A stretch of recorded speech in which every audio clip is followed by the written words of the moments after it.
বিএনপিতে কাজ করানোর লোকের অভাব নাই, কাজ করার লোকের হয়তো অভাব আছে, কিন্তু করানোর লোকের কিন্তু কাজের অভাব নাই। ফোন করলে বলবে যাবে আমি তো উল্টায় ফেলাইছি, কিন্তু আমরা গিয়ে দেখি উল্টানো তো দূরের কথা, কোনো অস্তিত্বই পাওয়া যাচ্ছে না। বিএনপির এত কর্মী বাহিনী এবং সেই বিএনপির কর্মী বাহিনী থাকা অবস্থায় যদি কেউ কমপ্লেন করে যে আমাদের পোস্টার ব্যানার ফেস্টুন লাগানো কম আছে, সেটা অত্যন্ত দুঃখজনক। এটা আমি আজকে মিটিংয়ে আপনাদেরকে বললাম। আমি আবারও বলছি কথাটা, আমাদের অনেক জনসমর্থন আছে, জনসমর্থনের কথা বাদ দিলাম, আমাদের এত কর্মী বাহিনী বিএনপি সহ সমস্ত অঙ্গ সংগঠনের, তারপরে যদি কেউ কমপ্লেন করে আমাদের পোস্টার ফেস্টুন নাই, লাগানো নাই, সেটা খুবই দুঃখজনক। টিম কাজ করছে না, নেতারা কাজ করতেছেন না। কেন করতেছেন না সেটা আপনারা জানেন। যদি না করেন, যদি সাংবাদিকরা সামনে বলতেছে, আপনারা কেন করতেছেন না সেটা আপনারা জানেন। আমি একজন প্রার্থী, আমি প্রার্থী হিসাবে একটি কথা বলতে চাই, আমার পক্ষ থেকে যে কোনো ঘাটতি থাকে সেটা আপনারা বলবেন, আর যদি ঘাটতি না থাকে তাহলে আপনারা কেন করতেছেন না সেটা আপনারা নিজেকে নিজে প্রশ্ন করবেন।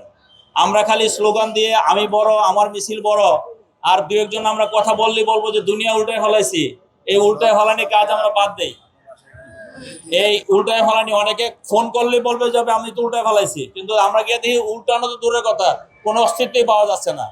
আমি ওপেন মিটিংয়ে সবার জন্য এই কথাটা বললাম, দয়া করে যে কাজ করতে পারবেন করবেন, আর যদি মনে করেন যে কাজ করবেন না বলে দিবেন যে না আমি কাজ করব না, কোনো সমস্যা নাই। বিএনপিতে কাজ করানোর লোকের অভাব নাই, কাজ করার লোকের হয়তো অভাব আছে, কিন্তু করানোর লোকের কিন্তু কাজের অভাব নাই।